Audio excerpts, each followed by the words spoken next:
शंकर प्रभु देवी सदा वंदिता सारां पाद सरस्वती भगवती ईश्वरी जगद्गुरु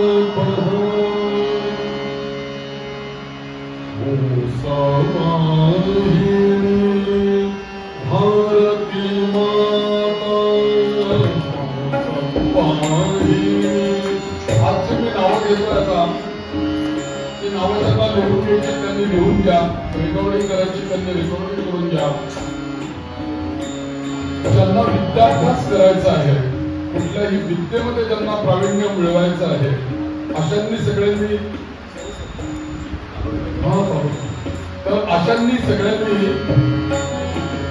अशा सगळ्यांनी ही नावांचा सातत्याने जप करावा अशी ही नावं आहेत आणि ही सगळी नावं सरस्वतीची आहेत. बरं 3-4 नावं मी तुम्हाला देणार आहे. जी लोक मुलं अभ्यास करतात शाळेत शिकतात क्लास वगैरे आता हल्ली अभ्यासासाठी कसं मोठं हे होतं पण आपल्याला आपल्या विद्येमध्ये यश मिळावं याच्याकरता सरस्वतीची आराधना केली पाहिजे. आणि विशेषतः पंचांगामध्ये नवरात्रामध्ये 10 दिवसामध्ये 3 दिवस सरस्वतीचे असतात. लक्षात घ्या पंचांगात किंवा कॅलेंडरवर लिहिलेलं असतं सरस्वती स्थापना सरस्वती पूजन सरस्वती बलिदान किंवा सरस्वती पूजन असं लिहिलेलं असतं. त्या काळामध्ये याचा जप केला तर हे खूपच चांगलं. आणि हा जो राग निवडलेला आहे मी ज्याच्यामध्ये गातोय त्या रागाचं नावच आहे सरस्वती. सरस्वती नदी पण आहे.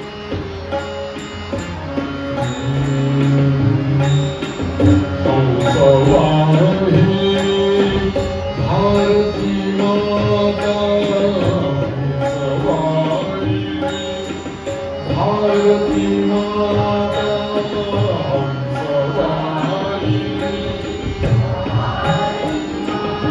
छान नाव असं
चंद्र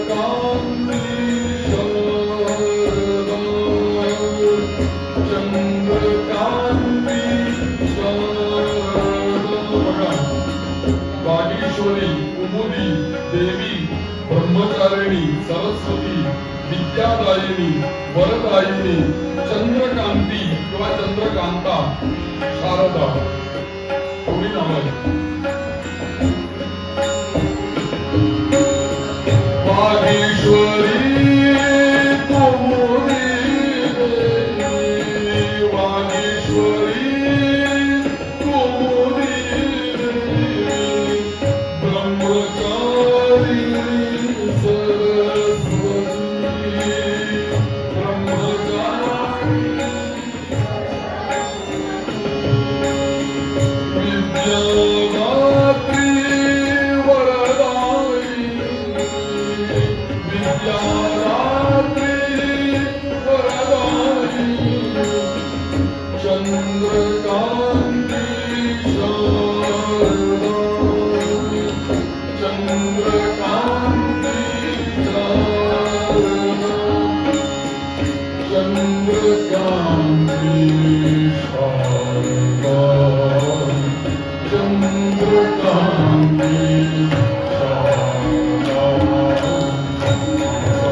गाण्याची व्यक्तिमत्व त्याची ओळख म्हणून पण सांगतो. हे संकीर्तन आपण सरस्वती म्हणावं अशी तिची प्रेरणा आहे. कसं आहे की त्यांचं नाव आहे वेदांगी रुणाल कुलकर्णी असं त्यांचं नाव आहे. आणि आपल्याकडे भिडे बुवा नावाचे एक दिग्गज असे कीर्तनकार आहे. पुण्यामध्ये प्रसिद्ध नाव आहे त्यांचं भिडे बुवा. फेटा घालून ते कीर्तन करतात. त्यांनी अनेक विद्यार्थिनी आणि विद्यार्थी कीर्तनामध्ये तयार केले. तर त्या भिडे बुवांची पट्ट शिष्या म्हणून त्या वेदांगी कुलकर्णी आहेत आणि उत्कृष्ट कीर्तन करतात. कधीतरी आपल्याला इथल्या संयोजकांनी मनावर घेऊन कधीतरी त्यांचं पण कीर्तन आपल्याला इथे ऐकायला मिळावं अशी जगदंबेच्या चरणी प्रार्थना करूया आपण. ते छान कीर्तन करतात. आणि दुसरी गोष्ट म्हणजे की एक या जगदंबेनी त्यांना बोलवल्यासारखं आहे. इथे जगदंबेचं बरं का आख्यान चालू तर कोणीतरी बरोबर पाहिजे शक्ती रूपी. त्यामुळे ती पहिल्या दिवसापासून आहे. आणि त्यामुळे कसं आहे की मलाही जरा थोडी मध्ये मध्ये विश्रांती मिळते. आणि कसं आहे की ते तुम्ही सगळे म्हणतातच आहात पण त्याला एक प्रकारचं हे हुरूप येतो करायला. आणि त्यातले जाणकार लोक असलेले किंवा जरा खरं मजा येते, आनंद मिळतो त्याचा. त्यामुळे त्यांचं आपल्याला कधीतरी कीर्तन ऐकायला मिळावं. त्यांचं नाव लक्षात ठेवा, वेदांगी कुलकर्णी असं त्यांचं नाव आहे. आणि आपल्या इथे पुण्यामध्येच याच्यामध्ये सिंहगड रोडला माणिक बागेमध्ये त्या राहतात. माणिक बागेमध्ये त्या राहतात.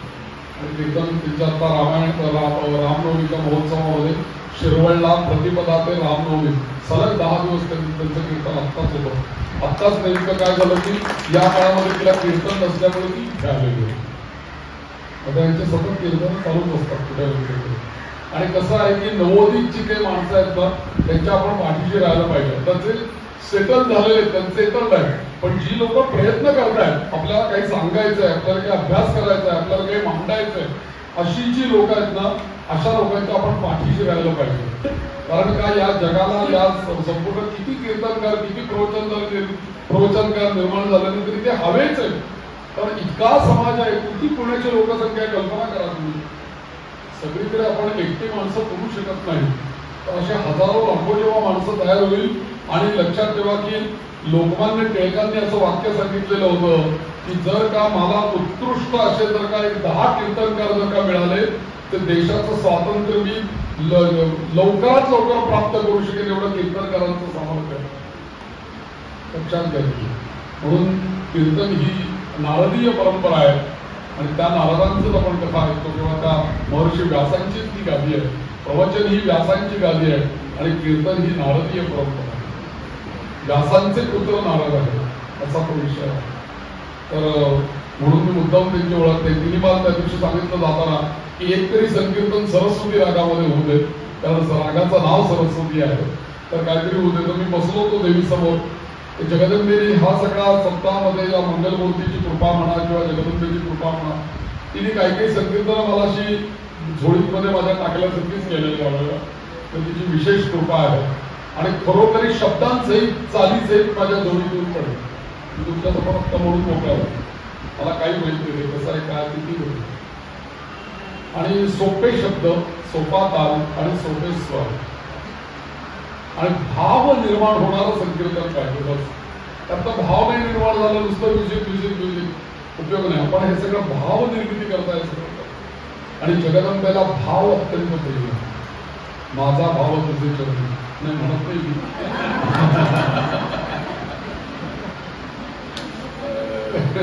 सुरू पुढे कथा. तर भाव महत्वाचा. तो भाव या संकीर्तनामुळे संगीतामुळे म्हणतो कारण संगीत है शक्ती ईश्वर की हर सुर में बसे है राम रागी जो सुनाए रागिणी तो रोगी को मिले राम. जर का संगीत नसेल तर वृक्ष आहे सगळं लक्षात ठेव. कथा पण वृक्ष सगळं वृक्ष. संगीत पाहिजे पण त्याचा अतिरिक्त पण नाही. थोडक्यातच पाहिजे. आपल्याला किती म्हणजे कसं गोड किती खातो आपण सगळ्या जेवणामध्ये तितकंच पाहिजे फार असं नाही. तर असो जगदंबोदयो स्तोदयो तो सरस्वतीचे नाव घेतलेली परत होईल असं नाही. आता दिवस कमी राहिले तर सगळी संकीर्तन परत होतील असं नाही. तर त्यामुळे तुम्ही आता लिहून घ्या अलसपूर्वक त्याच्यामध्ये कारण परत नावं येणार नाही. फार सुंदर नावं आहेत आणि ज्यांनी रेकॉर्डिंग केलं त्यांना आता ऐकायला काही प्रश्नच नाही. तर आता इथे वेगवेगळ्या कथा आता महर्षी व्यास जन्मेजयाला सांगतात बरं का. वेगवेगळ्या कथा अशा सांगतात. तीर्थक्षेत्राचं एकदम महत्व सांगितलं. त्याच्यानंतर तीर्थक्षेत्राचं महत्व सांगतानाच या सगळ्या तीर्थयात्रांची यात्रा करत असताना महर्षी व्यास म्हणतात की आपलं मन आणि चित्त हे अत्यंत शुद्ध असलं पाहिजे. इथे जाऊन आपण काम नाही करायचं. तिथे आपण काय त्याला म्हणतात की मी एक दिवशी तुम्हाला उदाहरण देतो की मी एक दिवशी तुळजापूरच्या दर्शनाला गेलो होतो देवीच्या आणि उन्हाळ्याचे दिवस होते. तर तुळजापूर आमची मुलं देत आहे माझी. तर मी आपलं ते पाठबीट घेऊन काय साडीतरी सगळं उभी सगळं घेऊन मी आमच्या मंडळी सगळं उभे होतो आणि उन्हाळ्याचे दिवस खाली फरशी तिथे दगड तुम्हाला माहिती तुळजापूरच्या मंदिरावर आपल्याला सगळं तर चप्पल काही पाहत नाही काही नाही. बरोबर रांगेत कधी नंबर लागेल काय माहित नाही. आम्ही आपले उभे तिथे काय चक्के होत आहेत काय काम होत आहे हे होत आहे ते होत आहे होत आहे. तेवढा ते कोणीतरी तिथला जो पुजारी आहे त्यांनी मला बघितलं की मी रांगेत उभा आहे. आम्ही दोघं जण तुम्ही उभ्या होत नाही. तुम्ही तिथे काय उभ्या राहिला महाराज इकडे या तुम्ही म्हणजे इकडनं जाऊ आपण दर्शनाला आपलं कसल्या रांगेत उभ्या राहता तुमच्याकडनं रांग नाहीये इकडे आमच्याकडे. माझ्या मागे 2-3 माणसासोबत एक साधक होते जगदंबेचे. मी त्यांना म्हटलं मी नाही मी येणार नाही मी थांबतो म्हटलं इथे मी या लाईनीवरच येईन आणि दर्शन घेईन म्हटलं काही प्रश्न नाही आहे मला काही तिकडनं यायचं नाही. त्याने मला अगदी मला देवीमध्ये येऊन बसवलं तो काही प्रश्न नाही. पण मी त्याला म्हटलं मला नको मला नाही यायचं तसं. पण मी तो गेला तिकडनं येऊन ठीक आहे म्हटलं तुमची मर्जी या म्हटलं आतमध्ये मी आहेच आतमध्ये असं सांगून तो काय आतमध्ये. ते माझ्या मागे जे 2-3 याच्यावरती साधक होते ते पुढे आले आणि त्यांनी माझ्या खांद्यावर हात ठेवला. मला म्हटलं तुम्ही जे आता केलं ते फार योग्य केलं. म्हटलं काय योग्य केलं त्यामुळे तो ती व्यक्ती तुम्हाला सगळ्यांनाच लक्षात आलं ना रांगेमध्ये तुम्ही उभा होते तर सगळ्यांनाच लक्षात आलं ते. आणि ते तुम्हाला पुजारी तिथे बोलवत होते ना आज चला चला त्याला म्हणत होते तुम्ही त्यांना नाही म्हणून सांगितलं की तुम्ही इथेच उभ्या ते फार चांगलं केलं. म्हटलं चांगलं केलं म्हणजे काय, कशावर म्हणताय म्हटलं तुम्ही. तर ते म्हणले की काय आहे की तीर्थयात्रेला गेल्यानंतर, देवता दर्शनाला गेल्यानंतर शारीरिक क्लेश हे झालेच पाहिजे. आणि जर का शारीरिक क्लेश झाला नाही तर पाप निवारण कसं होणार. सगळं व्ही.आय.पी तसं नाही होऊ शकत. बघा देवता काय व्ही.आय.पी ला दर्शन, बाकीच्यांचं काय सामान्य माणसं. त्यामुळे आपल्या देहाला देह कष्ट दिले पाहिजे. देहाला कष्ट जेव्हा होतील तेव्हाच भगवंताचं दर्शन आहे. काही न करता आपल्याला दर्शन द्यावं इतके आपण मोठे आहोत का, इतके आपण व्ही.आय.पी आहोत का. मग असं असतं तर मग तीर्थक्षेत्रालाही तुला जाण्याची काय गरज आहे. तू जिथे असेल तिथे जगदंबा येईल ना तुझ्या घरी. इथे जाण्याचं काय कारण.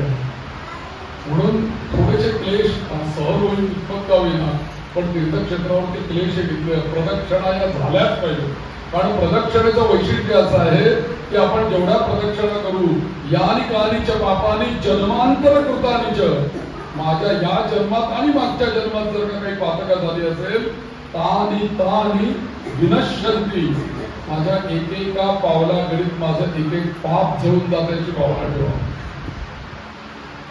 म्हणून प्रदक्षिणा करायची, म्हणून परिक्रमा करायची, म्हणून नर्मदा परिक्रमा, म्हणून तीर्थयात्रा. हे जर का आपल्याला समजलं नाही आणि आपण नुसतं गरगर त्या गणपतीच्या मध्ये फिरत राहिलो तर गणपती कशाला आपलं पाप नाही शकत. कशी प्रदक्षिणा घालावी. जैसे चाली चाले गर्भिणी, 7व्या महिन्याची गर्भवती स्त्री कशी चालते त्याच वेगामध्ये प्रदक्षिणा घालायच्या. पळत पळत धावत जाईल दुसऱ्याला ढकलून मागे, अशा प्रदक्षिणा नाहीये. सावकाश प्रदक्षिणा घालायच्या तर आपल्या पापांचा नाश होणार आहे. आपण या गोष्टींचा बारीक सरीक विचार करा की तीर्थयात्रा करायच्या, तीर्थक्षेत्र करायचं म्हणजे तू काय करायचं आहे आपल्याला. आणि ती जागोजाग आपली अशी भावना असली पाहिजे की आपल्या पापांचा क्षय होतोय, आपलं चित्त शुद्ध होत आहे, आपलं मन शुद्ध होत आहे. असे भाव प्रत्येक ठिकाणी निर्माण झाला पाहिजे. तो भाव जिथपर्यंत निर्माण होत नाही ना तिथपर्यंत 100 वेळाला जरी तुम्ही यात्रा केली ना, त्या म्हणतात तर काय त्याला म्हणतात, एकावर 1 शून्य, दुसरं शून्य, तिसरं शून्य, शून्य वाढतच नाही, उपयोग काहीच नाही. पण एकदा मनापासून एकदा मन स्थिर ठेवून, चित्त स्थिर ठेवून, भाव ठेवून जर का आपण ती परिक्रमा यात्रा जर का केली ना तर तीच यात्रा आपल्याला इथे पण फल देईल आणि आम्हाला ती मोक्ष पण देईल. इहे लोकी आणि परलोकी सुद्धा आमचं ती कल्याण करेल. इतकं सामर्थ्य आहे यात्रांमध्ये. म्हणून महर्षी व्यासांनी प्रकर्षाने 2-3 अध्याय या यात्रेवर खर्च केले. तुम्ही यात्रा करा म्हणजे तुमची पापं जातील. पुढे आता असं सांगतात की हे पहा म्हणे, हे सगळं मी तुला सांगितलं फार पूर्वीची गोष्ट आहे, राम जन्मांच्याही आधीची गोष्ट आहे. आणि राम जन्माच्या आधीची गोष्ट म्हणजे काय की त्या सूर्य वंशातला एक त्रिशंकू नावाचा राजा होता. त्रिशंकू असा नावाचा राजा होता.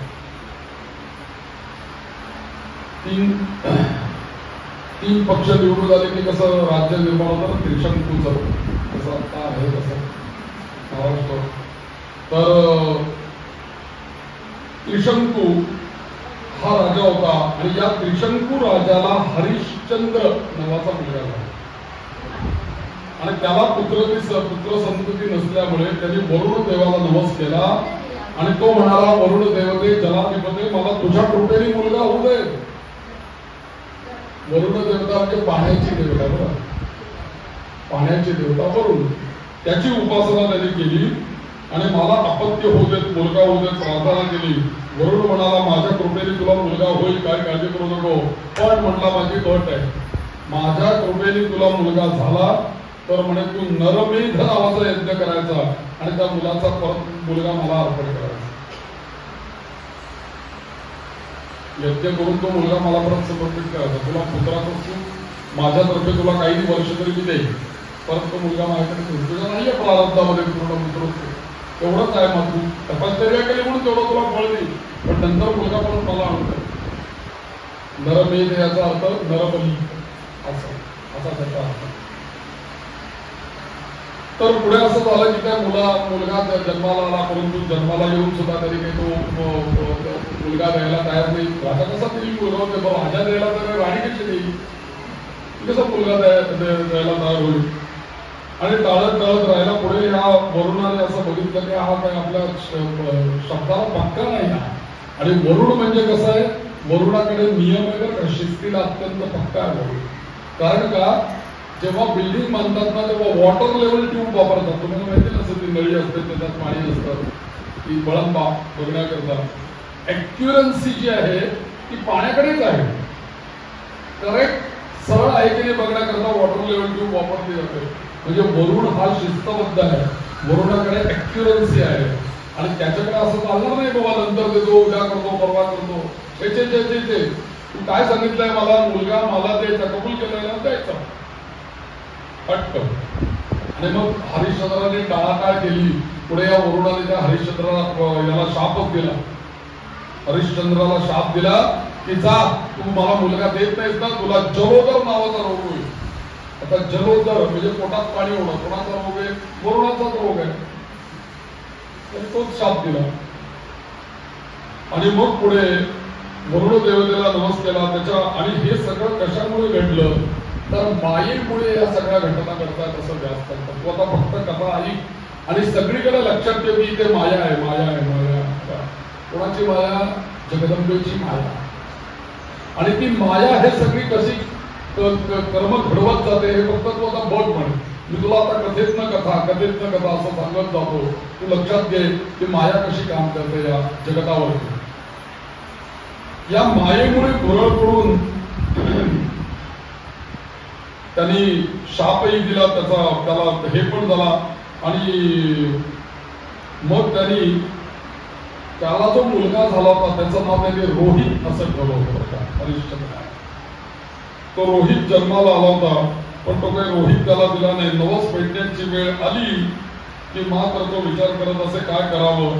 आणि त्याला कोणीतरी सल्ला दिला, अरे बाबा तू कशाला नवस करत होताय, तुला साधी गोष्ट सांगतो, तुझ्याकडे भरपूर द्रव्य आहे, हे अंडाभर सुवर्ण घे आणि गावामध्ये जा आणि 2-4 पोरं 5-6 पोरं ज्यांच्या घरात आहेत पण खायला अन्न नाही असं कोणी गरीब ब्राह्मण भेटेल तुला, त्याला हे 2-4 हंडे देऊन टाक सुवर्णाचे आणि सांग एक पोरगा मला द्या, तुझा काय तो काय.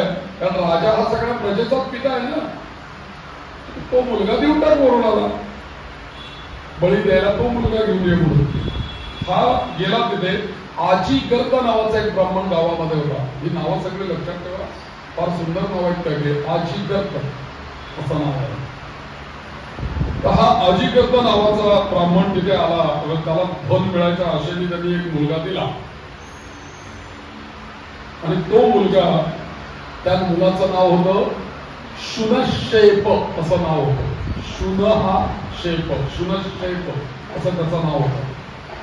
आणि तो या 3-4 मुलांपैकी मधला मुलगा होता. 3 मुलं होती त्याला, त्यातला मधला मुलगा त्यांनी याला दिला. तो मुलगा आला आणि मुलगा आल्यानंतर त्यांनी यज्ञ चालू केला आणि यज्ञामध्ये एका खांबाला त्या मुलाला बांधून ठेवलं. किंवा यज्ञ संपला पूर्णावतीच्या वेळेला याचा त्याचा बोलून त्याला बांधून ठेवला खांबाला. आणि खांबाला मुलगा आरडा करतोय, रडतोय, सोडा सोडा मला काय वगैरे म्हणतोय. त्याने काय लक्ष दिलं नाही, यज्ञ चालूच ठेवला त्यांनी. आपल्याला मुलाला बळी द्यायचं याची तयारी. आणि हे होत असताना हा सगळा आरडाओरडा आणि कलोबल त्या मुलाचा आवाज ऐकत इकडे तिकडे पसरायला लागला. मुलगा फारच आरडाओरडा करायला लागला. त्या रस्त्याने नेमके विश्वामित्र मुनी जात होते रस्त्याने. त्यांनी ऐकलं आरडाओरडा चालला, हा मुलगा का ओरडतोय, का ओरडतोय. आणि एकदम ते आत आले तिथे. आणि आत आल्यानंतर ते खांबाला पाहिलेला हा शुनशेप मुलगा बघितला लहान आणि तो बांधलेला आहे. आणि त्या निरागस बालकाला आता बळी देत आहे. हा हरिश्चंद्र राजा काय चाललंय. रागावले विश्वामित्र आणि म्हणाले, अरे मूर्खा, हे तू काय उद्योग चालवले, तू वरुणाला काय कळतं का म्हणे. काय मुलाचा पुढे बली मागतोय, तो मागतोय, तू देतोय म्हणे. तू राजास तू तरी विचार करायला पाहिजे म्हणे. असं कृत्य करू नकोस तू. आणि मग स्वार्थापेटी केवळ तुझा मुलगा वाचावा म्हणून तू याला बळी देतोय धनाच्या आशेने. तोही त्याचा वडील, त्यालाही काही कळते, त्यांनी आपला माझा मुलगा देऊन टाकला बळी द्यायला धनाच्या आशेने. तोही मूर्ख, तूही मूर्ख, काय चाललंय. आणि विश्वामित्र त्या बालकाच्या जवळ गेले आणि हळूच त्याच्या कानामध्ये मंत्र सांगितला, वम वरुणाय नमः, वम वरुणाय नमः.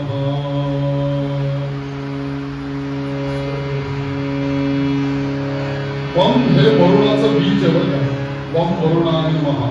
तुमच्या शरीरामध्ये जर का कधी हे झालं ना, काय त्याला म्हणतात, पाण्यापासून काही जर का असंतुलन निर्माण झालं आपल्या शरीरातलं, तर हा मंत्राचा जप करा. ओम वरुणाय नमः. ओम वरुणाय नमः. ओम वरुणाय नमः.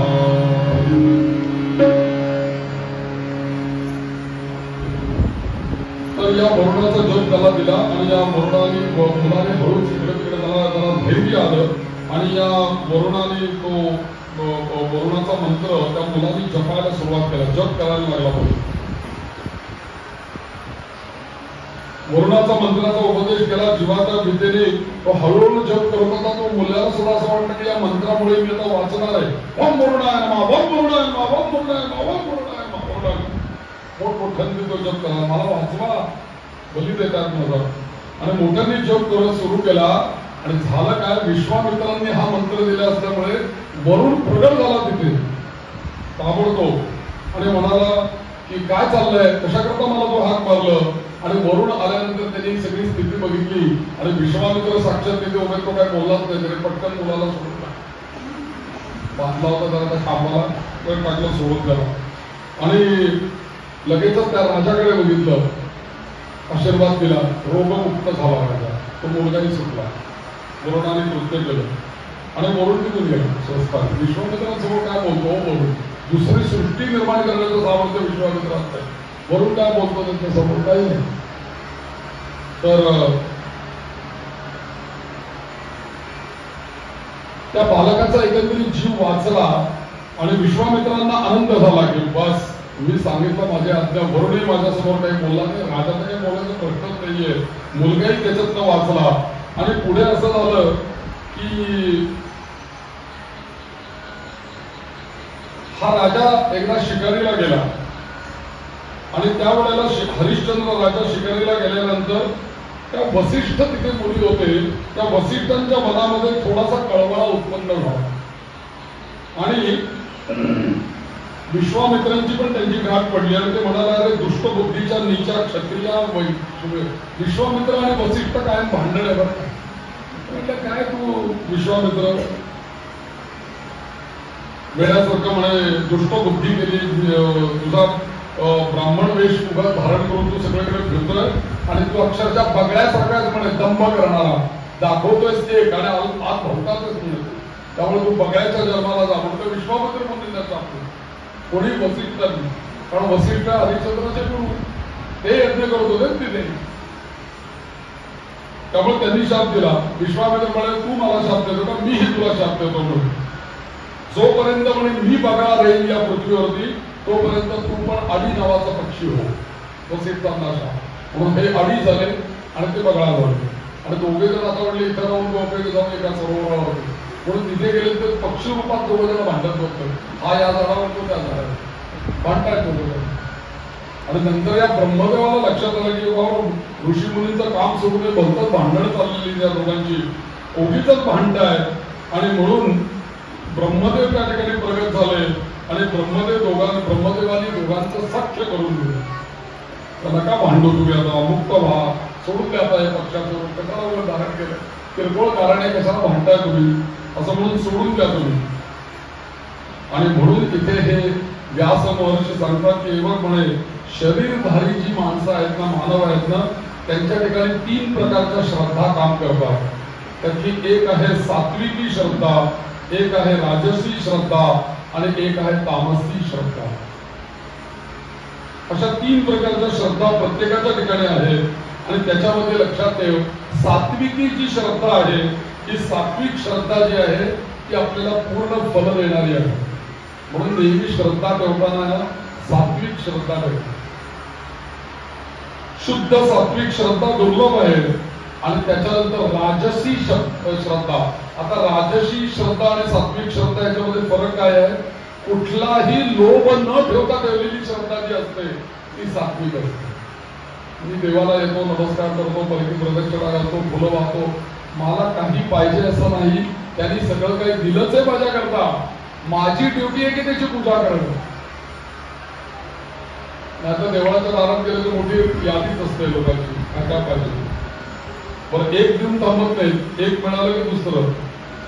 एकाला घर दिलं तर म्हटलं आता घराला रंग चांगला पाहिजे, ठीक आहे रंग दिला. पुढे काय अजून एक दुसरा मजला पाहिजे, तोही दिला. आता खाली 2 गाड्या पाहिजेत, माझ्या मुलाकरता माझ्याकरता. म्हणून तिसरी ऍक्टिव्हा पण पाहिजे हिच्याकरता. चालूच आहे, थांबत नाही. तर अशी जी श्रद्धा असते ती राजस लोभी श्रद्धा असते. आणि तामसी श्रद्धा म्हणजे ती तामसी श्रद्धा म्हणजे त्या श्रद्धेला काही हेच नाही की निष्फळच असते, त्याचं काही आपल्याला फळ मिळत नाही, पण मात्र अपकीर्ती मिळते सगळीकडे. कोण आहे तो देव देईल आपल्याला असं लोक म्हणतात, तामस लोक. तर अशा पद्धतीने या 3 श्रद्धा आहेत. आणि म्हणून या ठिकाणी एक सांगितलंय की छान गोष्ट आहे. ते बघा, काल मला कोणीतरी विचारलं होतं की काल जांभईचं मी सांगितलं, 3 जांभई असं सांगितलं. जांभई पण तिची जगदंबेची शक्ती आहे. आणि इंद्र त्या वृत्रासुराच्या पोटामध्ये गेला आणि पोटामध्ये गेल्यानंतर त्याला जांभई येणं आवश्यक होतं. म्हणून त्या जगदंबेचं स्मरण केलं तर ती त्या वृत्रासुराच्या शरीरात प्रविष्ट झाली. जगदंबिका दिली त्याला मोठी जांभई दिली, पटकन उडी मारून इंद्र बाहेर आला त्याच्यात. ही जी जांभई आहे, मला एकाने काल कथा संमेलनाचा प्रश्न विचारला की गुरुजी मला एक प्रश्न विचारायचा आहे. म्हटलं काय? तर ते म्हटले की अहो नेमकं जपाला माळ हातात घेतली की जांभा यायला सुरुवात, एक मणी सुद्धा म्हणे अजून घेतलेलं नाही. आणि तुम्ही म्हटलं पुढे काय होतं? ते म्हटलं अर्धी माळ झाल्यानंतर मला कळत होती मी माळच पडून जाते, किती जग त्याला कोणाला माहिती. मग ते मला म्हणत होते, मग मी म्हटलं तुम्हाला विचारायचं का? ते म्हटलं मग असं होतं तर करायचं काय? तुम्ही तर आता सांगितलं जांभई शक्ती जगदंबेची आहे, मला जप करताना सारख्या जांभा येतात म्हणजे जगदंबा येते का माझ्या पुढे? असं त्याचा अर्थ नाहीये. तुम्हाला जर का अशा जांभा येत असतील तर त्याच्याकरता म्हटलं धर्मशास्त्राने याचा उपाय सांगितलेला आहे. लक्षात घ्या, आपण कधी जेव्हा साधनेला बसतो तेव्हा यांना जवळ पाणी घेऊन बसा. कधी विदाऊट कोरोनाच्या साधन करायचं नाही बरं, कधी पाणी पाहिजे आपल्याजवळ. तुम्ही जप करायला देवघरात बसताना भांडं भरून पाणी ठेवा समोर. आणि ते उपासना तुमचे जप माळा झाला की कुठं टाकायला पाणी, कारण आपल्या उपासनेचा त्याच्यावर परिणाम झालेला असतो. आपली उपासना आपल्याला औषध म्हणून काम करते.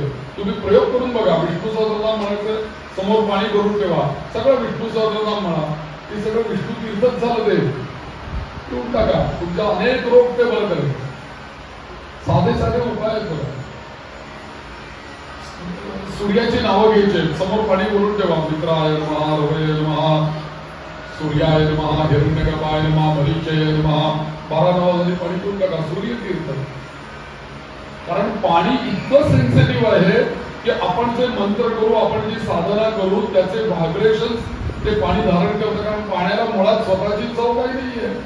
तुम्ही त्या आमटीत घाला तिखट होत आहे, ताकात घाला आंबट होत आहे. देवाच्या डोक्यावर घातलं पाणी आणि ते वाहत खाली आलं, देवाचे सगळे गुण घेऊन ते पाणी येत आहे, मग त्याला आम्ही म्हणतो तीर्थ.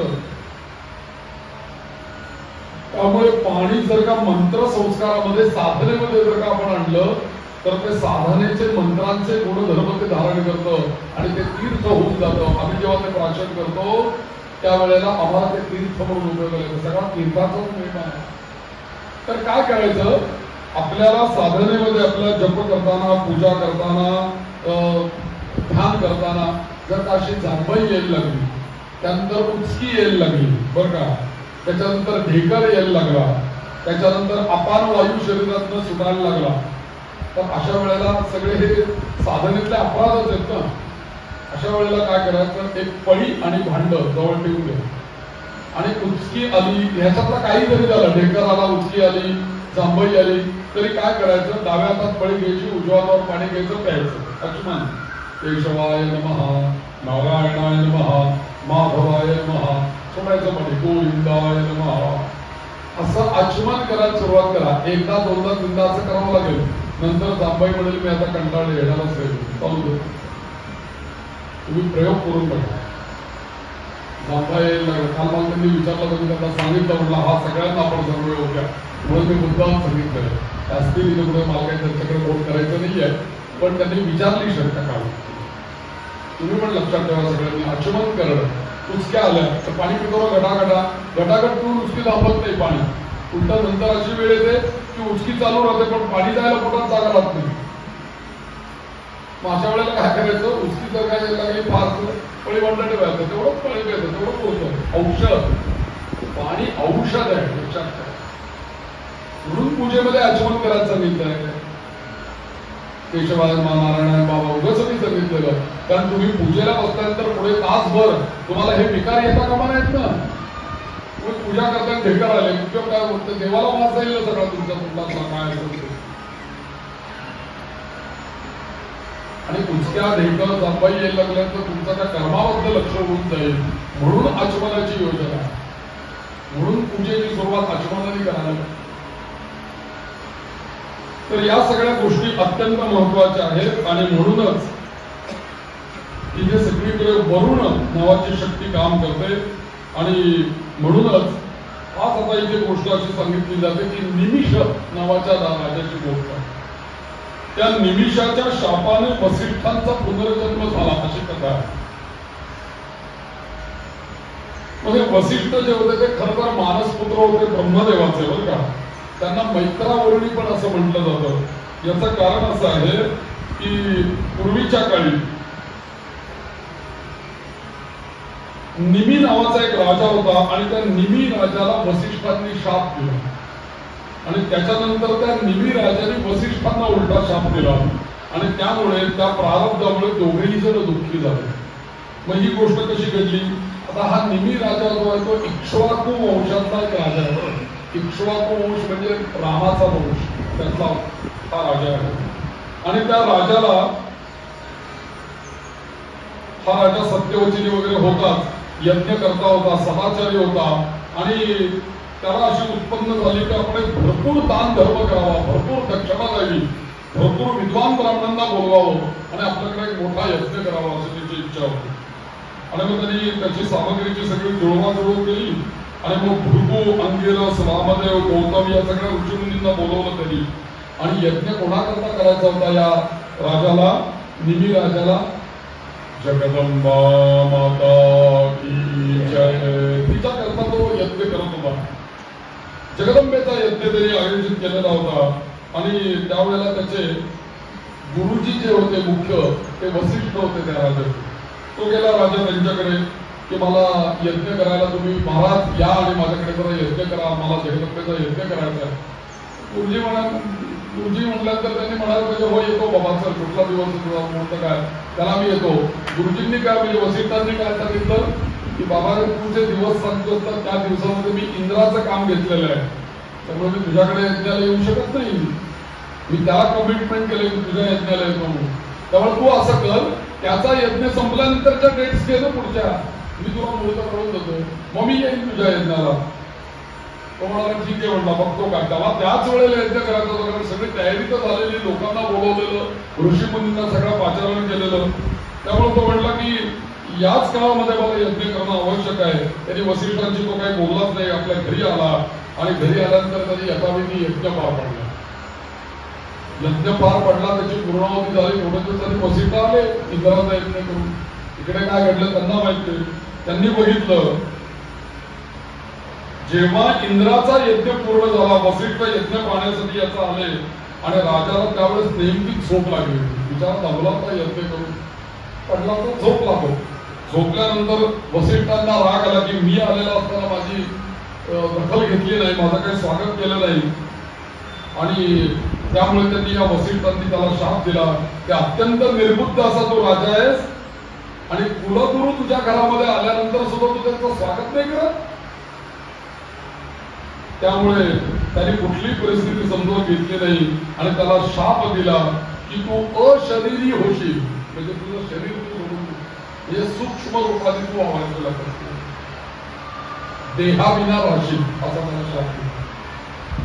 आणि मग तो वसिष्ठांपाशी गेला आणि म्हणाला की महाराज माझं काही चुकलं नाही, मी तुम्हाला निमंत्रण केलं होतं, विचारलं होतं एकदा करून, तुम्ही नाही म्हटला म्हणून माझा करायचा आहे तुम्ही दुसऱ्या गुरुजींकडनं करून घेतला. तुम्ही का रागवता एवढं? तुमची चुकी आहे. पहिल्यांदा मी तुमच्याचकडे आलो तो विचारायला, तुम्हाला वेळ नाही त्याला मी तरी काय करू. म्हणून त्यांनी पण या आणि तुम्ही मला शाप दिला, मी पण तुम्हाला शाप देतो की मला तुम्ही असा शाप दिलाय, मी सुद्धा तुम्हाला शाप देतो. तुमचा सुद्धा हा रागीट देह नष्ट होऊन जाऊ फार रागवता तुम्ही या देवामुळे. जाऊ दे देवा तुमचा. मी पण अशरीरी, तुम्ही पण अशरीरी. एकमेकांना शाप दिला, दोघांचे देह गळून पडले आणि मग पुढे या निमिर राजाने त्याला दिल्या सगळ्या शापाचा वृत्तांत झाला. पुढे हे वसिष्ठ मैत्रावरुणी नावाच्या राजाच्या तिथे गेले आणि तिथून याच्यातून ते जन्माला आले. आणि हा जो निमिर राजा होता, अशरीरी झालेला, हा अशरीरी झालेला राजा हा पण गुप्त रूपाने सगळीकडे वावरत होता. आणि त्यामुळे त्या यज्ञामुळे त्यांनी जो यज्ञ चाललेला होता, त्या यज्ञामुळे ते ब्राह्मणही सगळे संतुष्ट झालेले होते.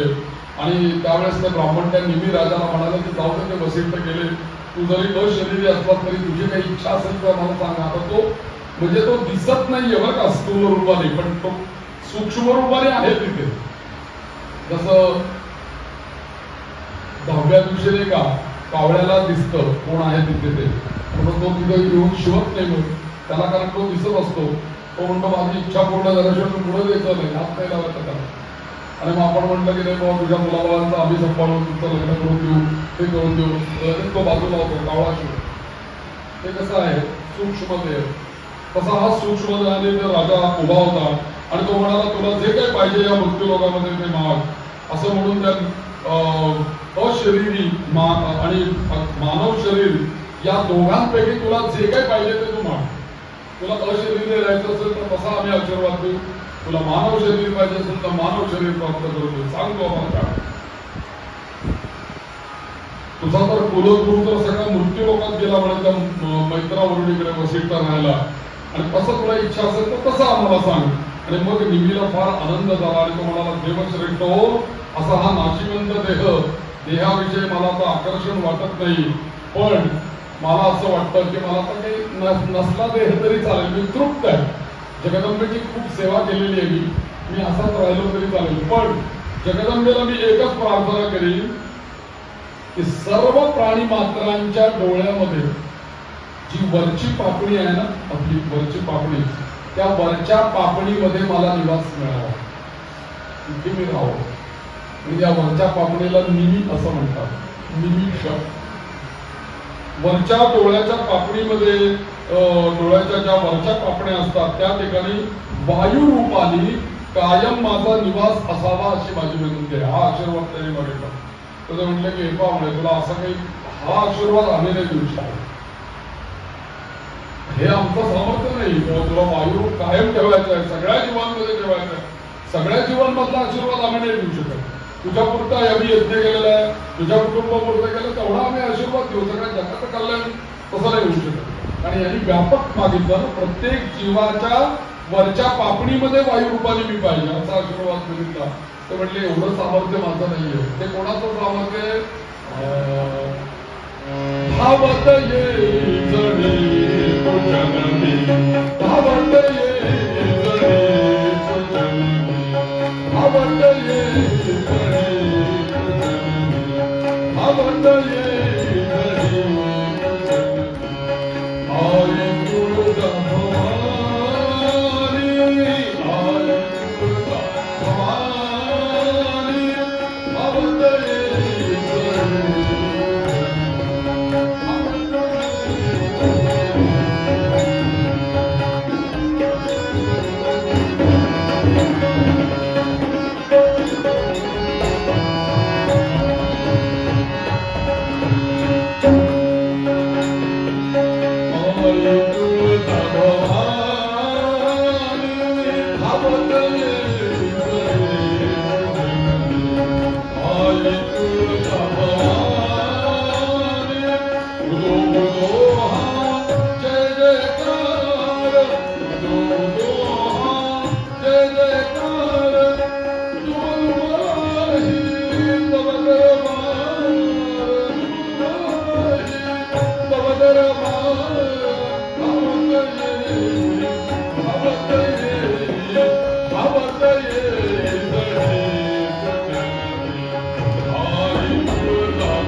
तर ते म्हणाले आमचं काम नाही बाबा, हे आम्ही नाही देऊ शकत तुला, तू काय कर त्या जगदंबेला हाक मार, ती येईल आणि ती तुला देईल. आणि मग ते काय केलं की जगदंबेची वेगवेगळी स्तोत्र आणि तिचं नाम गायला सुरुवात केली. सूक्ष्म देहात का, सूक्ष्म देहातच तो सगळं म्हणायचं. आणि त्यांनी ती स्तोत्र म्हणायला सुरुवात केल्याबरोबर ही मंगलकारणी सर्वेश्वरी, अजून एक नाव देवीचं सर्वेश्वरी, तर ती सर्वेश्वरी देवी संतुष्ट झाली. आणि ती संतुष्ट झालेली देवी स्तुती केल्यानंतर तिला पण अत्यंत आनंद झाला आणि ती तिथे प्रकट झाली. आणि मग तो हात जोडून त्या देवीला म्हणतो, माये मला असं निर्मळ ज्ञान दे, बस बाकी काही देऊ नको. भारती सरस्वती, बस मला ज्ञान पाहिजे तुझ्याकडनं, तुझी सरस्वती शक्ती मला दे. आणि असं ज्ञान दे मला की त्या ज्ञान देण्यामुळे केवळ माझा चरितार्थ चालेल असं नाही, तर मला मुक्ती मिळेल असं मला ज्ञान दे. देवीच्या दोन विद्या आहेत बघा, एक विद्या आहे आणि एक अविद्या आहे. जी विद्या आहे ती आम्हाला मुक्ती देते आणि अविद्या जी आहे ती आम्हाला पुन्हा पुन्हा जन्माला घालते. त्यांनी काय मागितलं, मला अशी विद्या दे की तिच्या साह्याने मी हा देह सोडून मुक्त होईल. नको जन्माता नको येर जा. आणि मग असं मला निर्मळ ज्ञान दे. आणि मग ती म्हणाली ठीक आहे तथास्तु, काही हरकत नाही, मग तुला काय पाहिजे ते तरी सांग. मग तो म्हणाला की सर्व प्राणी मात्रांचे जे डोळे आहेत ना, ते डोळे त्यांच्या आधी या निमी राजाने मागण्याच्या आधी सगळ्यांचे डोळे उघडे होते. ते काय असे बंद होत नव्हते. आता कसं आपण सारखं ते आपोआपच होत असतं, तसा पूर्वी नव्हतं. तसं सरळ डोळे होते सगळ्यांचे. पण म्हटले हा निमी म्हटला की प्राणी मात्रांच्या नेत्रातल्या पापडीमध्ये, आणि ते सुद्धा खालच्या पापडीत नाही, वरच्या पापडीमध्ये सर्व प्राणी मात्रांच्या वायू रूपाने मला स्थान दे, असं तिला मागितलं. देवी म्हणाली अरे तथास्तु, जा म्हणे, तुला दिलं ते स्थान. आणि मग प्राणी मात्रांच्या वरच्या पापडीमध्ये तू राहा आणि त्या डोळ्याची उघडझाप होत राहील. आणि म्हणून प्रत्येक वेळेला पापडी मिटताना जेवढा वेळ लागतो, पापडी वरून खाली येते आणि वरती जाते, याला जो वेळ लागतो त्याला म्हणतात निमिष असं म्हणतात.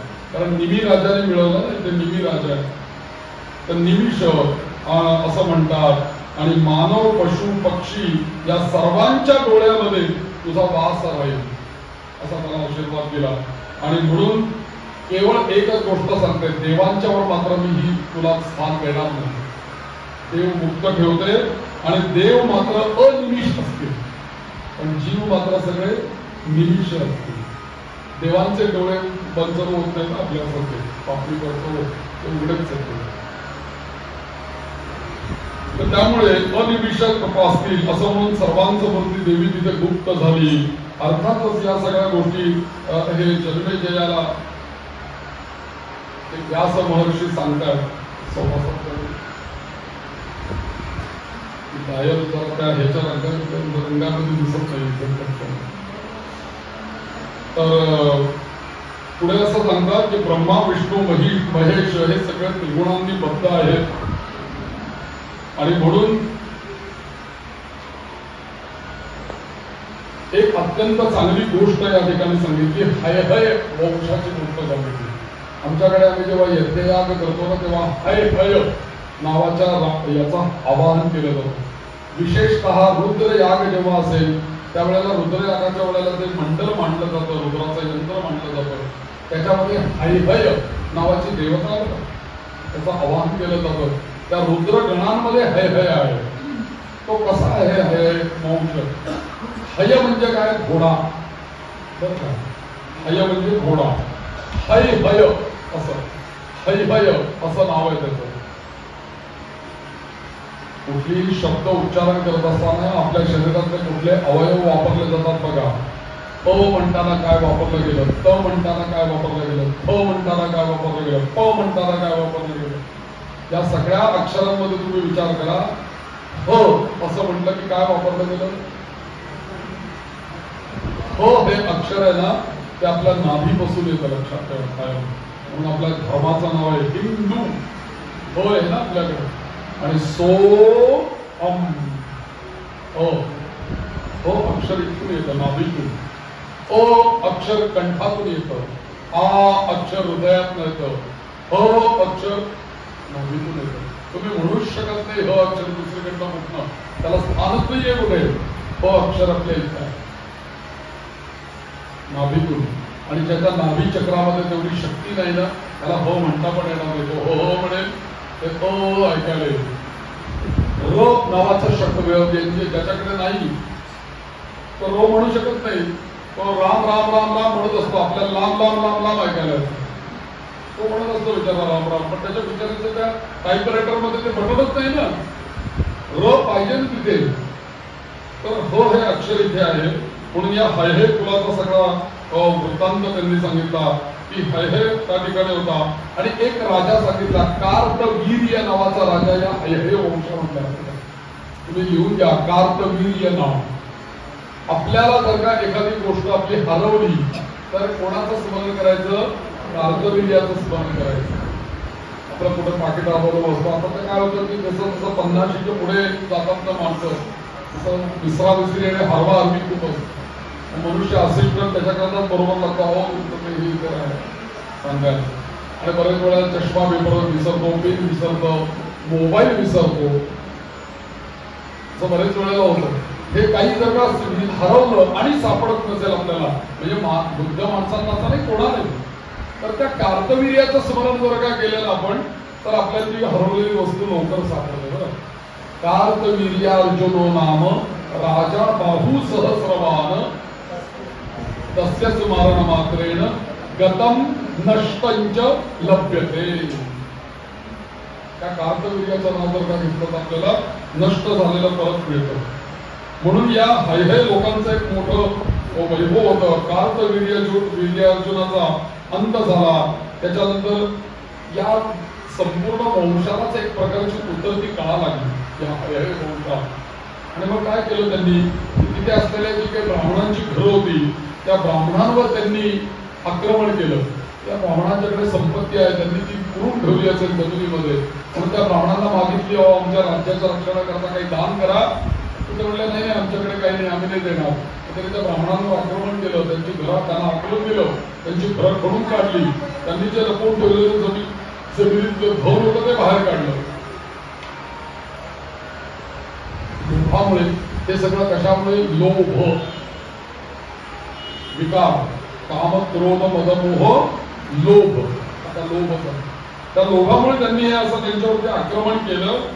आणि ते आक्रमण करता करता सगळ्यांनी प्रतिकार केला पण काही उपयोग झाला नाही. त्यांनी ते धन लुटलं. पण या सगळ्या ब्राह्मणांच्या ज्या काही स्त्रिया होत्या या स्त्रिया सगळ्या एकत्र झाल्या, त्या सगळ्या हिमालयातच गेल्या.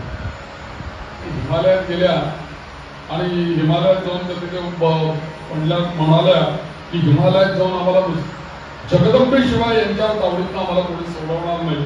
म्हणून त्या सगळ्या हिमालयामध्ये गेल्या आणि कोणी उपवास केले, कोणी जगदंबेचे भुवनेश्वरी, कामेश्वरी, अमुक या मंत्रांचे जप करायला सुरुवात केली. आणि दृढ निश्चय केला की जगदंबेला आपण या हिमालयामध्ये प्रकट करू आणि तिलाच सांगू की हे आम्हाला त्रास देतात सगळे, आमचं धन लुटलं यांनी, आमचं रक्षण करू म्हणून प्रार्थना करू म्हणजे. आणि मग त्यांनी प्रार्थना करायला सुरुवात केली.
शिवरंजनी नावाचा राग आहे, किती सुंदर आहे.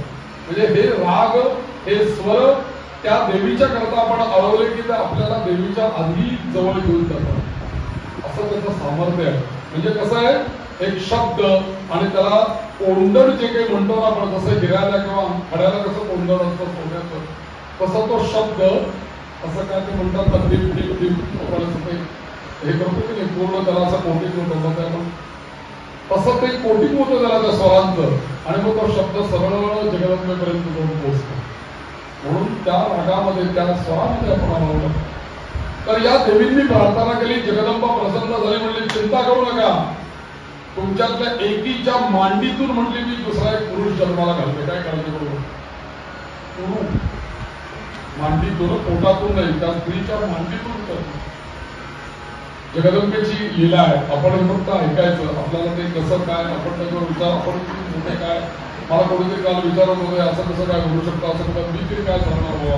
महर्षी व्यासांसमोर कळत तर मंदार गुरुजी असं बोलायला लागले तर कठीणच, मला हे काही करायलाच नको. मग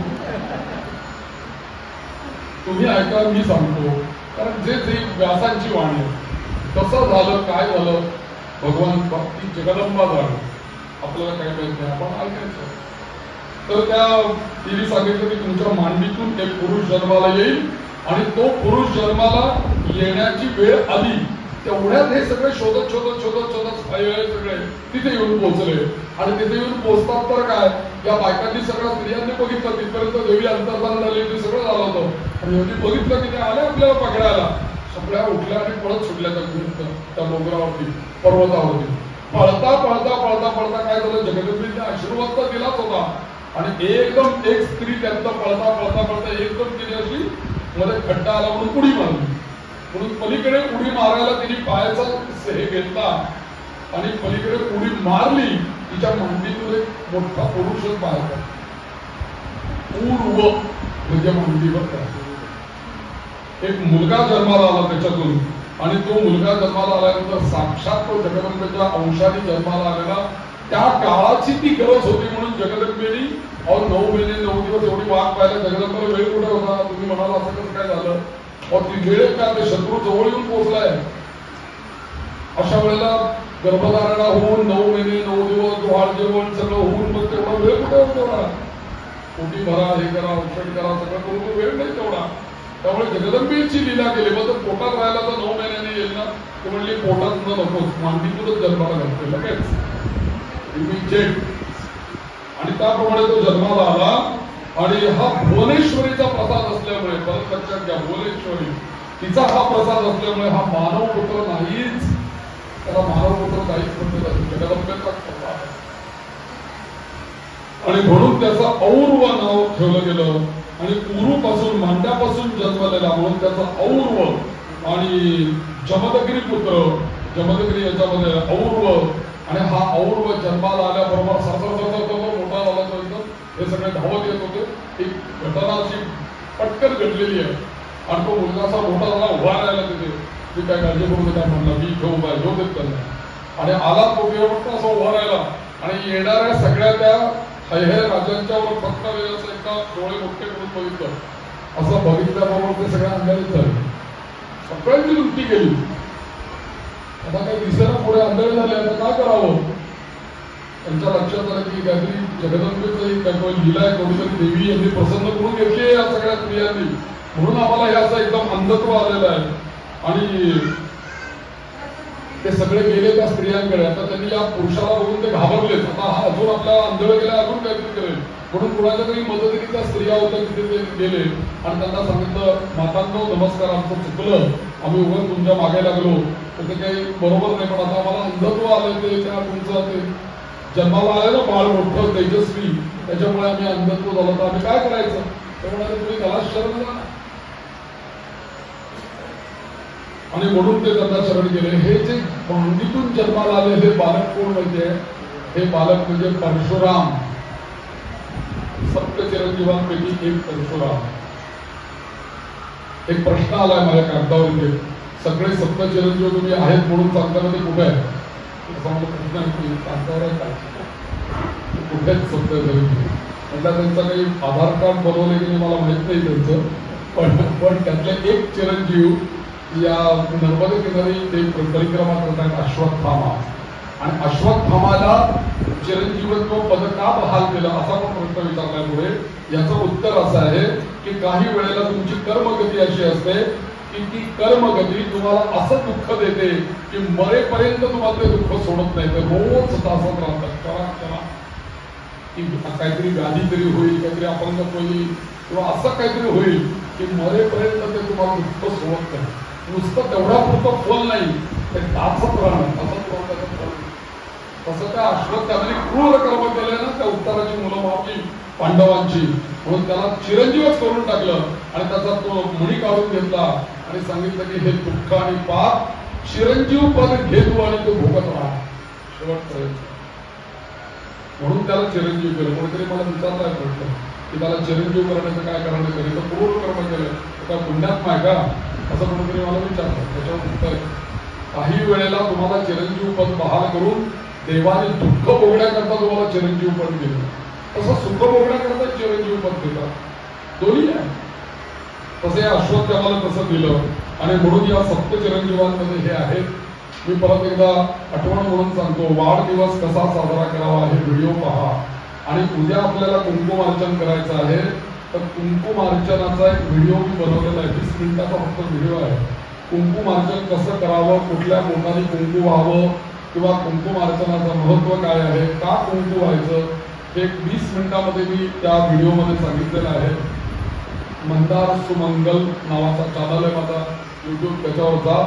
आणि म्हणजे मला इथे विश्लेषण करायला नको कुंकुमार्चनाचं उद्याचं, तर त्याच्यावर तुम्ही जाऊन ते 20 मिनिटं ऐका, थोडासा गृहपाठ करून घ्या, म्हणजे तुम्हाला लक्षात येईल की कुंकू देवीला का व्हायचं, कसं व्हायचं.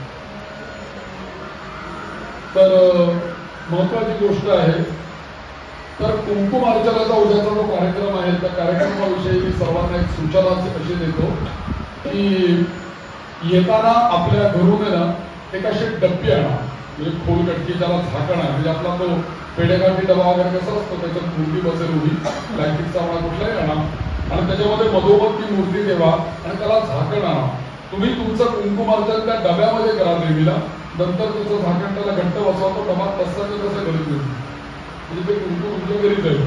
दुसरा भाग असा आहे की व्यवस्थापकांकडनं जे अर्चना करता आपल्याला कुंकू मिळणार आहे, ते कुंकू घेण्याकरता एक रिकामा पात्र आणा, वाटी म्हणा, द्रोण म्हणा किंवा काहीतरी असं, आणि हात पुसण्याकरता टिश्यू पेपर, नॅपकिन, रुमाल असं पण बरोबर ठेवा, कारण ते हात लाल होतात, ते कुठेतरी कपड्यांना लावले कपड्यांना डाग पडतात, हळदी वस्त्र बनवलेलं कुंकू असते पिवळे डाग पडतात, म्हणून आपल्या हाताशी 2-4 टिश्यू पेपर फडकं असं ठेवा, म्हणजे मध्ये मध्ये काही पुसायला ते सात सगळीकडे लावता येत नाही आपल्याला. म्हणून कुंकुमार्चन करत असताना आपल्या उजव्या हाताचा अंगठा आणि करंगळी शेजारचं बोट आणि मधलं बोट अशी 3 बोटं वापरायची. मृगी मुद्रा करा पाहिजे अशी बोट आपण अशा मुद्रेने आपल्याला कुंकू व्हायचं. आता मला प्रश्न विचारला की आम्ही घरनं येताना कुठल्या मूर्ती आणायच्या म्हणून, तर मी काल बोलताना सांगितलं की तुम्ही अन्नपूर्णेची मूर्ती घेऊन या म्हणून. तर मी अन्नपूर्णा का सांगितलं की सर्वसाधारणपणे अन्नपूर्णा सगळ्यांकडे असते, पण या व्यतिरिक्त आपल्या कुलदेवीचा टाक असेल तर त्याला प्राधान्य द्या, तो घेऊन या. तो नसेल, अन्नपूर्णा नसेल पण अष्टभुजा देवी आहे, षडभुजा देवी आहे, तो घेऊन या. तुळजाभवानीची मूर्ती आहे, तो आणला तरी चालेल. यापैकी एक बरं का, सगळं घेऊन येऊन काहीतरी देऊ. त्याच्यानंतर यातलंही काही नाही बाबा आमच्याकडे, तर मग आपण दिवाळीमध्ये जी चांदीची नाणी ठेवत लक्ष्मी त्यातला एखादा कॉईन आणलं तरी चालेल, एकच आणा, ते आणा, ते त्याच्यामध्ये ठेवा, त्याच्यावर कुंकुमार्चन करा आणि ते कुंकू आपल्याला प्रसाद म्हणून देऊन द्यायचं आहे. लक्षात घ्या की कुंकुम अर्चनादी आपल्याला आदिशक्ती भवानी, तुळजाभवानी, भुवनेश्वरी या सगळ्या देवतांना आपल्याला आवाहन करायचं. उद्या ललिता सहस्र नामावली वाचली जाणार आहे आणि त्या प्रत्येक नावाला आपल्याला कुंकू देवीला व्हायचं आहे आणि कुंकू सगळ्यांनी व्हायचं. ज्या स्त्रियांच्या प्रारब्धामध्ये त्यांच्या योगानुसार त्यांना तो वैधव्य आलेलं आहे, अशा स्त्रिया काय प्रश्न विचारतात, आम्ही कुंकुमार्चन केलं तर चालेल का? तर त्याचं उत्तर असं आहे, बेलाशक चालेल. तुम्ही कोणाला कुंकू लावण्याचा तुम्हाला अधिकार आहे, वाहण्याचा अधिकार आहे, धारण करण्याचा नियम. तुम्ही देवीला होऊ शकता कुंकुमार्चन पुढच्या जन्मामध्ये तरी, आणि उरलेलं जीवन सौभाग्य म्हणजे केवळ पती सौभाग्य हे तर आहेच आहे, पण सौभाग्याला वगैरे अनेक गोष्टी येतात. त्यामुळे ते सौभाग्याचं फळ तुम्हाला मिळेलच, प्राप्त होईलच.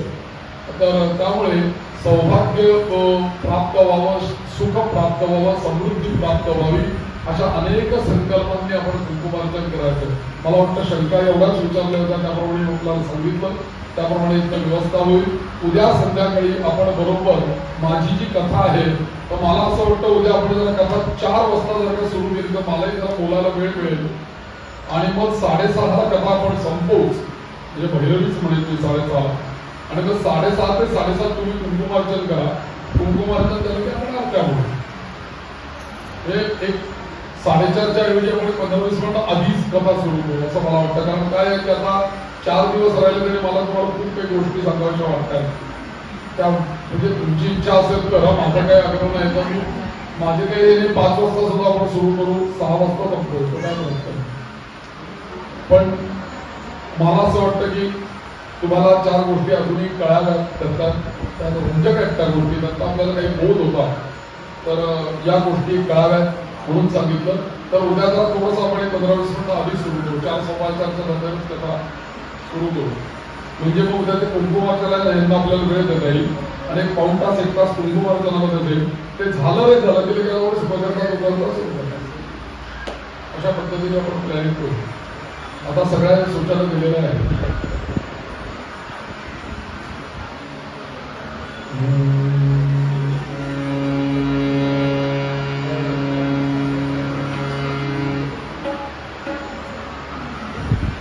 अशा पद्धतीने आता सुद्धा एक गोष्ट सांगून दाखवू शकते. 10 मिनिटं सांगू का गोष्ट आणि मग आरती करायची संपवू. 10 मिनिटं संपवू. हरिहराची हयहय नावाच्या राजाची आपण गोष्ट ऐकतोय आणि त्या जगदंबेच्या कृपेने तो औरव जन्माला आला आणि हे सगळे जण त्या औरवाला शरण गेले. औरवाला शरण गेले आणि शरण गेल्यानंतर त्या औरव पुत्रांनी त्यांना पुन्हा सांगितलं की तुम्ही परत शक्ती, जगदंबेची शक्ती ही यांच्यामध्ये जास्ती आहे स्त्रियांमध्ये, त्यामुळे त्या आदिशक्तीच्या नादाला तुम्ही लागू नका, तुम्ही अंधळेच व्हा. याचा अर्थ स्त्रियांकडे चांगल्या दृष्टीने बघा, जर का पक्ष दृष्टीने बघा तर अंधळेच व्हा. जगदंबा कसं कळेल तुम्हाला, हा त्याचा अर्थ आहे. आणि म्हणून मग त्यांना परत त्या औरवाने त्यांना डोळे दिले. पुढे एकदा अशी घटना घडली की तुला एक गंमतशीर गोष्ट सांगतो, ही एक गोष्ट सांगतो मी आणि माझा विषय पूर्ण करूया. काय म्हणतो तर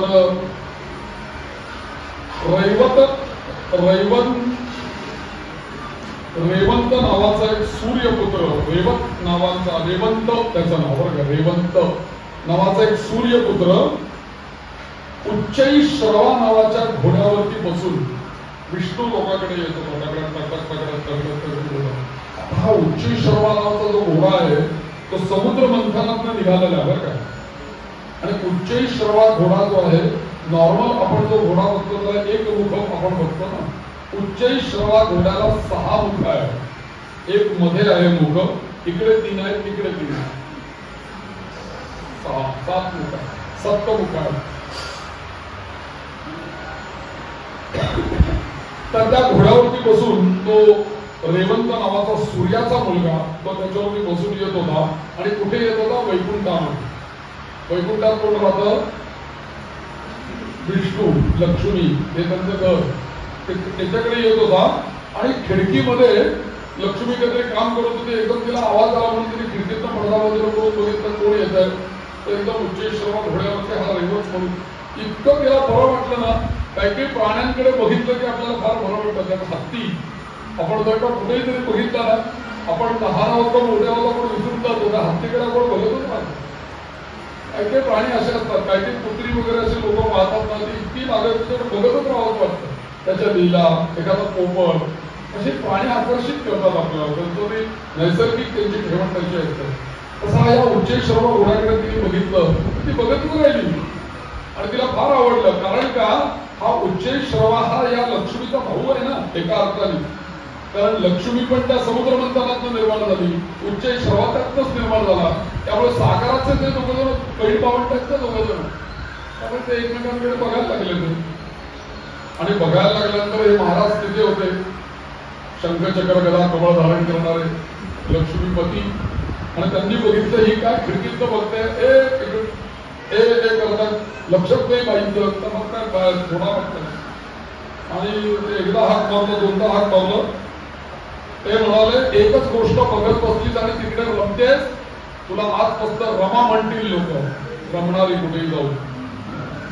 आणि दुसरी गोष्ट, एकदा इकडे बघते, एकदा इकडे बघते, एकदा वरती बघते, एकदा खाली बघते, एकदा माझ्याकडे बघते, असं पण तुझं बघत बघत चाललंय. मी पाहतोय तिथे शेषावरती बसून, त्यामुळे तुला आजपासून चंचला म्हणतील, कुठेही तू स्थिर राहणार नाही.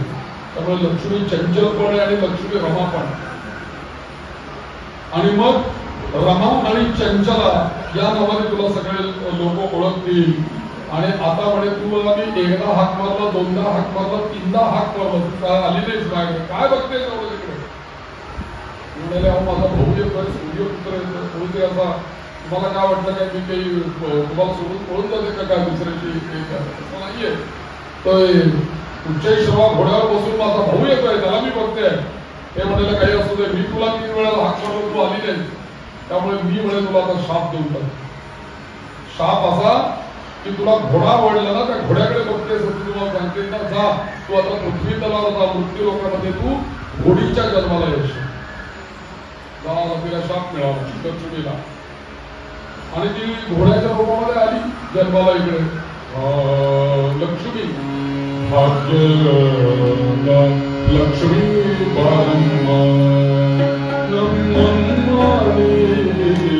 सौभाग्य लक्ष्मी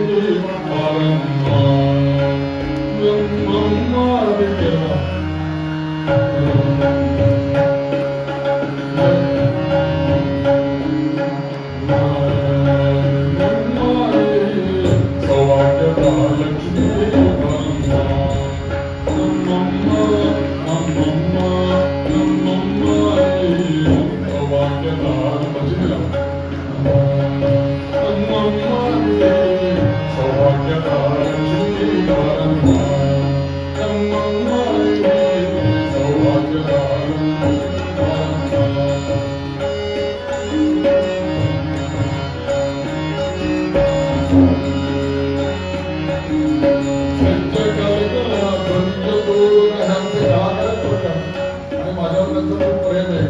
गोपाळराव शिंगरे त्यांचं नाव आहे. आपल्या पुण्यामध्ये शनिवारापासून ते राहतात आणि माझं तसं ते नातेवाईक पण आहेत आणि जवळचं नातं आहे आमचं. आणि दुसरी गोष्ट काय, यांची खासियत अशी आहे की जुनी जुनी जी सगळी सिनेमातली गाणी आहेत ना, सगळ्यात जुन्या नौशाद वगैरे, R.D. बर्मन, S.D. बर्मन यांनी केलेली सगळी गाणी अतिशय सुंदर, त्यातल्या म्युझिक पीस सहित ते हार्मोनियमवर वाजवतात. असा त्यांचा हा म्हणजे अतिशय सुंदर कलाकार आहे. आणि त्याच्यानंतर हे माझ्या उजव्या बाजूला हे जे माझे साथीदार आहेत, यांचं नाव आहे उल्हास कुलकर्णी. ते आपल्याच भागातले आहेत बघा, ते भुसारी कॉलनीमध्ये राहतात. आणि विशेष तुम्हाला यांच्या बाबतीत एक गोष्ट सांगतो की यांनी तबल्याचा रियाज हा शंकरांच्या समोर रोज पहाटे रियाज अशा पद्धतीने 10-12 वर्ष तबला शंकरांच्या समोर वापरला. असा तप केलेला आहे त्या माणसाने. शंकरांच्या देवळामध्ये पहाटे पाऊस असो, ऊन असो, वारा असो, काही असो, पहाटे जाऊन ते शंकरांच्या मंदिरात तबला वाजवायला बसं, म्हणजे असं 12 वर्ष तप झाले त्यांचं. आणि दुसरी गोष्ट, त्यामुळे सवाई गंधर्व महोत्सवाला त्यांनी कमीत कमी 12 वर्ष तबला वाजवले. अनेक मंडळी. तर त्यामुळे असे सगळे कलाकार आपल्या बरोबर राहणार. त्यानंतर वेदांगीचं मगाशी मी सांगितलं, ही सगळी जगदंबेची कृपा आहे. त्यामुळे ते वाजवत आहेत. 2 मिनिटं ऐका.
हिला घोड्याचा जन्म मिळाला, पृथ्वीवर आली.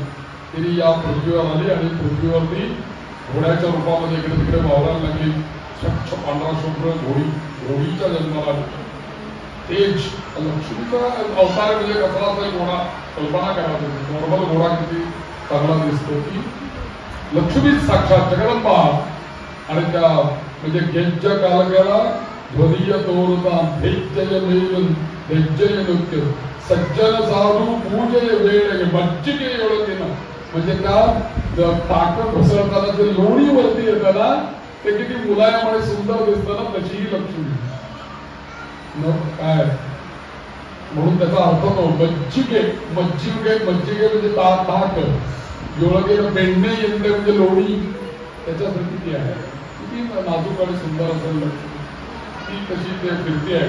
आणि तिने विचार केला की मला जरी शाप मिळाला तरी आता या शापापासून मला उशाप मिळवून देणं आणि माझं कल्याण करणं हे आता यांच्या हातात नाहीये. त्यांनी तिला मी आता असं करते की त्यांचे जे अगदी जवळचे मित्र आहेत त्यांच्याकडे जाते, त्यांना सांगते अहो यांना जरा चांगली प्रेरणा द्या, मला जो शाप दिलाय त्यांना मला मुक्त करा म्हणून. आणि मग त्या लक्ष्मीनी त्या ठिकाणी त्या हिमालय पर्वतावरती तपश्चर्या सोडली. आणि कोणाचा तपश्चर्या करते ती? ओम नमः शिवाय, ओम